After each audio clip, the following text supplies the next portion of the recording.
This is Saul Canelo Alvarez. Danger.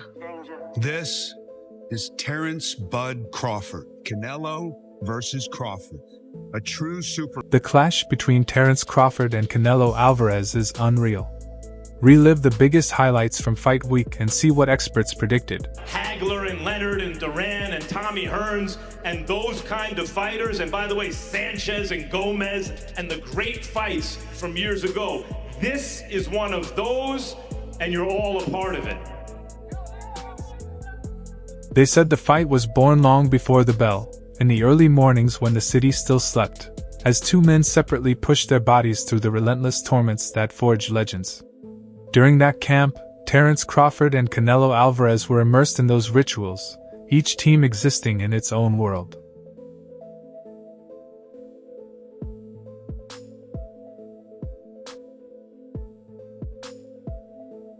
Crawford's preparation looked like a focused transformation, moving up in weight to face Canelo at super middle. He rebuilt his body with a careful gain, not just to add size but to preserve the slippery speed and precision that kept him unbeaten. His trainers fine-tuned strength and nutrition so the extra pounds added to his power instead of slowing him down. He sparred with bigger men, and his conditioning was built to sustain the movement that allowed him to pick shots and disappear.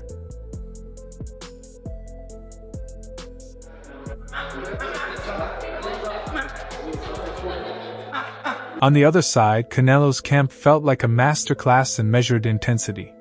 He put in the obvious work: pads, mitts, rounds on the bag, but also mixed in unconventional drills that reflected a career built on hard-earned instincts.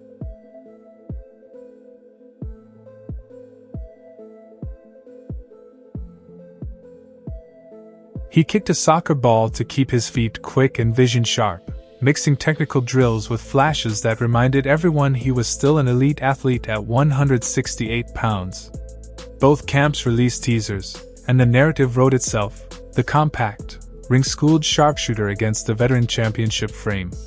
But beneath the clips and hype, the daily grind looked strikingly similar. Size and history blurred the clean storyline. Canelo carried weight, championship experience, and the aura of a man who had weathered every storm. Crawford brought an unbeaten record, sharp ring IQ, and the hunger to chase a risky victory that could secure his place among the greats. On fight night, the videos and weigh-in reports wouldn't matter. What counted were the moments, the split-second choices, the lungs of iron, and the courage to take and give. That was where the fight would truly be won.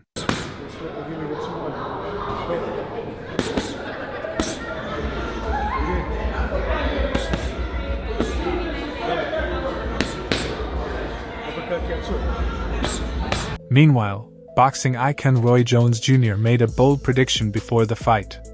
With much discussion around Crawford moving up in weight, Jones Jr. believed the added muscle wouldn't be a major factor.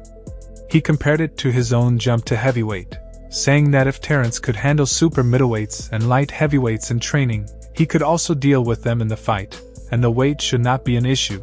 Speaking to The Ring, Jones Jr. admitted that if money were on the line, he would bet on Crawford, pointing out that the American had more ways to win. He explained that if Canelo fought the absolute perfect fight, he did have a chance, but Crawford had 6 ways to win, while Canelo had only 1.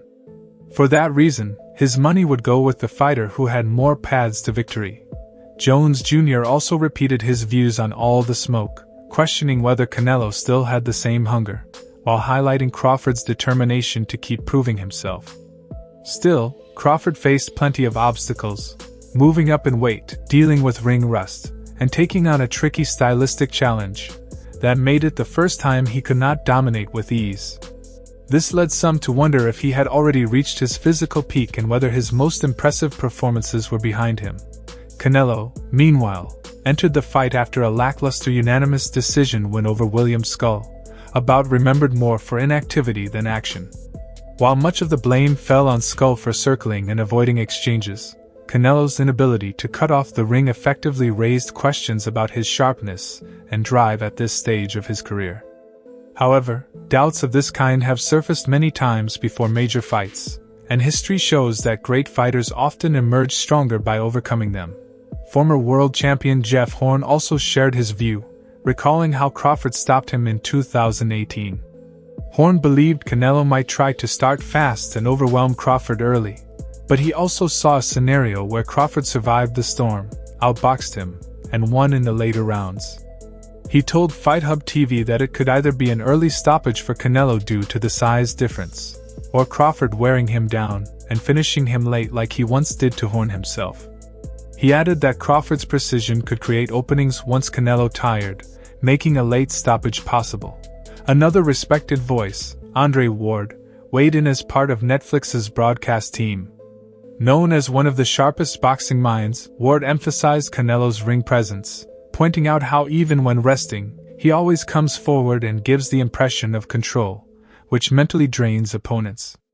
Ward described both men as puncher boxers who prefer dealing damage rather than outboxing, but stressed that in this fight they would need to mix both styles carefully to avoid reckless exchanges. At first, Ward did not make a clear prediction, but during an August 29th interview with Fight Hype, he openly backed Crawford.